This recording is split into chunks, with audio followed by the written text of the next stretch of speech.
small American town 15 years ago.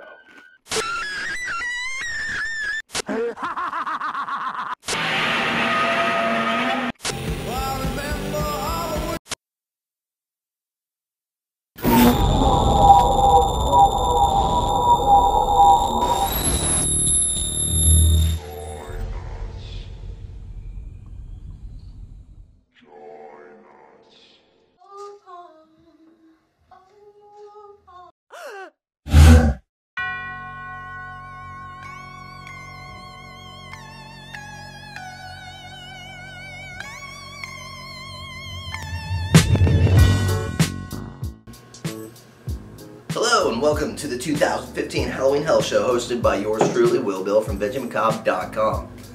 Man, I know that we are already 5 days into October and I've got quite a show lined up for you. It took a while to shoot all this video, edit it, get it all succinct, because there's nothing worse than somebody promising something and then not delivering it on. I do it routinely on this website. So anyway, I promise you that this Hell Show is going to be like one for the books. Absolutely. We're going to be hanging out with some joint bloggers and website people that you may or may not know. If you've been a fan of this site, which I hope you have been, you probably know a lot of these people. If not, man, go check them out. They're super awesome people, and then they have this weird thing in common with me where we dig this time of the year. I mean, it's just, it's too much to even talk about. We're going to be doing product reviews. There's a lot of stuff that's new out on the market right now for the Halloween season.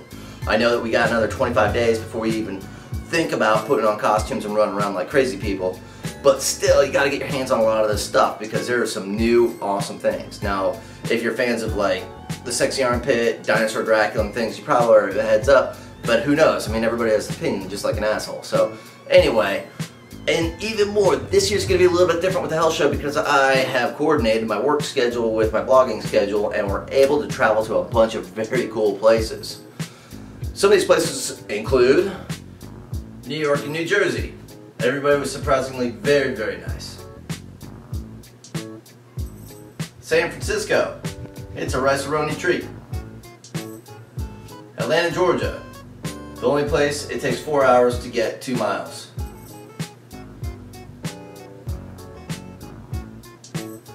Also, all the streets are named Peachtree or MLK.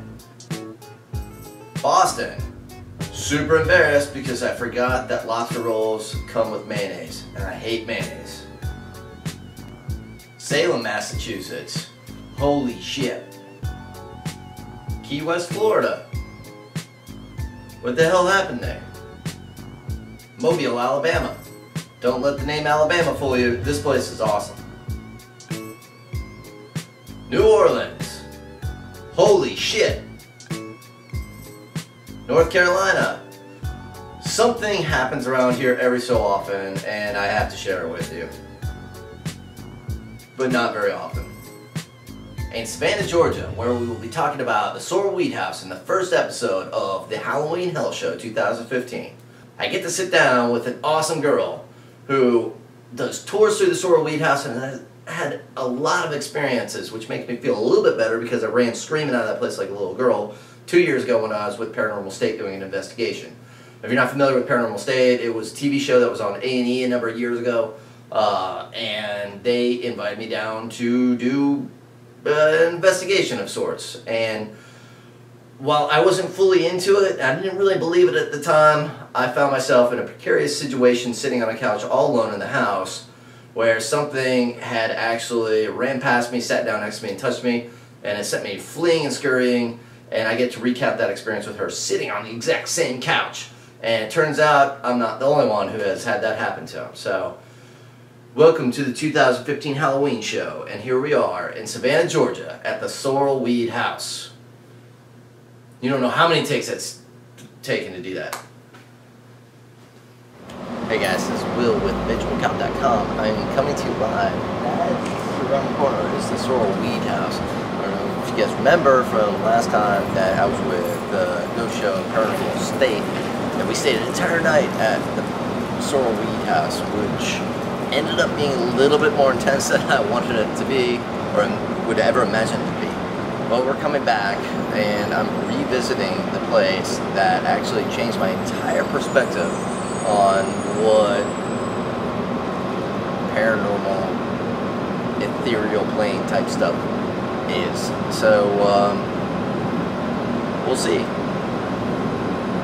Downstairs. Oh, so people say you're weird for that. Of course, yeah. Okay. So that is a voodoo room. No, it's not. It was set up as a voodoo room in the museum, so it's not anymore. But what I'm saying is, what you don't understand about what downstairs was, is it was actually Francis Sorrell's oldest son, Frank, who was named after his own father, was actually a doctor or a surgeon, and that was his doctor's office downstairs. That office that you experienced, that's where he performed surgeries, operations. So, and medical technology at this time was still very limited. So, you know, with no anesthesia, no penicillin, antibiotics, it's very possible there were quite a few deaths in there. Most of the procedures were amputation based. So it does make sense that you would experience something. It is the most active portion of the house downstairs. So, you know, it's not crazy that you would experience anything like that or get weird feelings. People have caught hundreds of things in that room. I think that's where I got my scratch, so. And we are going down there. Mm-hmm. It's not as scary during the day. But I will say that when I was, like I said, when I was 11 when I came here, I didn't believe in ghosts. I didn't even know they existed. When I went downstairs, I came in, I had no reason to believe in ghosts. I was hearing, and this happened, this is what made me believe in ghosts, I heard laughing the entire tour. And it was like this booming, maniacal laughter echoed throughout the walls. Like, that's how loud it was. After the tour, I asked my family, we went out to eat, I asked my family, do you think they installed speakers around the house, like ambiance, to scare the guests? And none of my family had heard the laughing. But it was so loud that I assumed everybody had to have heard it. And I was like, I was white, I was like clinging on to my dad. And he just thought I was scared because of the house. But it was because I was hearing this laughing and it was evil. And, you know, I haven't experienced anything like that since. But they say when you're a kid, you're more sensitive to that sort of thing. You know, I was only 11, so. And my little sister heard it too, and she was 6. So, really interesting. I do think there might, I think we have good ghosts. And a lot of people say we don't have any bad spirits here, but I do think there's something in this house that shouldn't be. Yeah, so I was laying down and kind of full of myself, and it was pitch black in here, and then I got this weird feeling and I straightened up like this, and I was saying something, I forget what I was saying, but I felt something shift over there, and it was as if somebody ran as fast as they could over here, like past me, and then went right next to me and like did that, and I lost it. I walked out, and that's where I met you guys. And you freaked out? Yeah, I was legitimately. I mean, it ruined my night because we went to the carriage house and everything else, and I was like completely like. When you experience something like that, a lot of the times if you have an experience like after that, you're so shaken up. You don't want to experience anything else at that point. It happened to me. I actually, somewhere else in Savannah, I actually saw something. I've never seen anything before. I actually saw something in a window. It was a legit, my friend saw it, I saw it, and past that point, the rest of the day on the ghost tour, I didn't even want to look at any of our haunted houses because I was so afraid that I would see something again. See, so, I mean, that's amazing. It's so real. I mean, that's what I try to tell people when they're just like, oh God, here's Will talking about his ghost stuff. Yeah.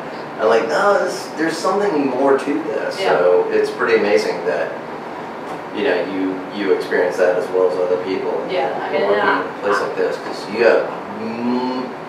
you're way braver than I could be, because this down here is like, Yeah, at first working here, it's scary, the concept of coming in the room, and I used to, because after the tours, you'd walk back to the front of the house, and I used to come by this room, and I feel like someone was looking at me, like, and sometimes I still get it, like someone's watching me from this room, and I used to run through the basement all the way to the front. I'm not so much into that more. I'm kind of like more relaxed about the house now. Yeah. For some reason, maybe in the beginning it's like the ghosts weren't like comfortable with me yet. And now I feel more comfortable or something. Sure, I did get scratched like a week ago, exactly a week ago, so that's not really comforting. Yeah. But some people say that scratching is them trying to get your attention. Right. I don't know why, that's pretty mean. But you could just they can do other things. feel me. You could just push my nose or something. I didn't hurt you, so. No, they didn't hurt me at all. Yeah. Like, I think it was just one of those things where you just, I don't know, maybe just having fun with you. Because if I was a ghost, I would have fun. It sounds like a kid. What you said sounded like a kid. It's so tall. I mean, you see those pictures. Yeah. And it was like the full frame. Exactly. But that, you know, something that comes and sits down and touches it, it sounds like something a kid would do. It's weird that you God, I mean, if I could recreate it, I mean, it sounds like somebody ran as fast as they could past me and then jumped right next to me and then just touched me. I didn't like it. Yeah, we've had, just a couple weeks ago, one of the women, she was scratched. She actually left the tour crying. So it was a ghost tour.